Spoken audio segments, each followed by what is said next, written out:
Are you looking for a delicious and healthy meal that's perfect for a keto diet?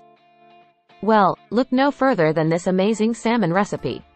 Salmon is a great protein source that is also high in omega-3 fatty acids, making it a nutrient powerhouse. To start, preheat your oven to 375 degrees Fahrenheit and line a baking sheet with parchment paper.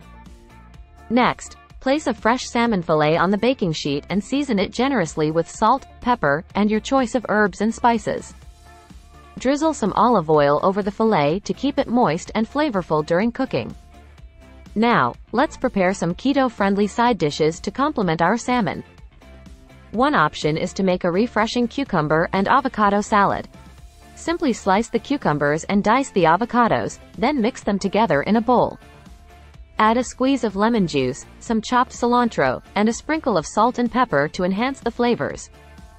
Another option is to prepare roasted broccoli florets. Toss the broccoli florets with olive oil, salt, and garlic powder, then spread them out on a baking sheet. Roast the broccoli in the oven for about 20 minutes or until it's nicely browned and tender. It's time to cook our salmon, so place the baking sheet in the oven and let it bake for around 15 to 20 minutes, depending on the thickness of the fillet.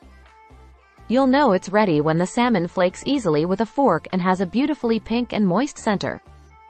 Once cooked, carefully remove the salmon from the oven and let it rest for a few minutes before serving.